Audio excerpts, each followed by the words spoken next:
So with that, we'll get started. We ask Rich McDonald to come forward with our first case. Rich from here in San Francisco. Rich. Thank you, Bill. This is my favorite case. I woke up and I was blind. It's got drama, pathos, heroes and villains, and at the very end, there'll be a happy little man asking you to buy his product. So this is a 46-year-old woman. You've all seen this type of thing before, with ischemic retina and hemorrhages. 2160 in the right eye, 2250 in the left eye. She's been in a coma for 3 days. The fluorescein angiogram and OCT confirmed the retinal ischemia, and for the benefit of Bailey and David Seraph, there's a PAM lesion with hyperreflectivity in the internuclear layer. That's my case. Diagnosis? Purchers-like process. So if you're a stickler, you could say Purchers-like process retinopathy or a Purchers retinopathy. And so Bill's got that one right. The causes of Purchers retinopathy are on this list. And so it's very difficult to know exactly which one it is, but I will give you some extra information. The amylase was elevated and the lipase was increased greatly. So I'll give you that this is pancreatitis. So pancreatitis leading to Purchers retinopathy is the answer to the question. So is that the end of the story?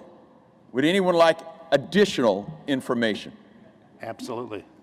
Well, you know, I've got a lot of minutes to fill here. Not that many, 4.5, I think, at this point. But pancreatitis can be caused by a great number of things. And I know what you're thinking, scorpion venom, but nobody is that lucky to get a case like that. And so that is not the answer.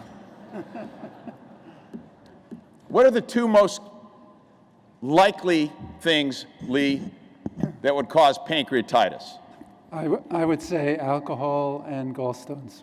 So alcohol and gallstones. But at this point, I think I will tell you the rest of this story. In 2014, this woman underwent a thyroidectomy for goiter, resulting in parathyroid gland dysfunction, and she was then treated with calcitrol and calcium carbonate. In 2015, she developed pain in her leg and her ankle, and she went to the store, got some non-steroidal anti-inflammatories, and started taking them like crazy, and this helped. But it resulted in a GI upset. She then self-medicated herself with Alka-Seltzer, which is just sodium bicarbonate, taking 6 to 8 tablets a day for 3 years. That is a hefty dose. In December of 2018, she developed multiple episodes of nausea and vomiting. In January 2018, she collapsed and was admitted to the ICU, had an abdominal CT showing gallstones, but no bile duct obstruction. Her total bilirubin was normal. I know these are terms that we haven't heard in a little while, but remember, that body is a posterior extension of the eye.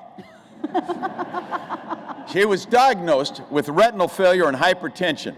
The patient was unresponsive for 3 days, and when she awoke, she was blind.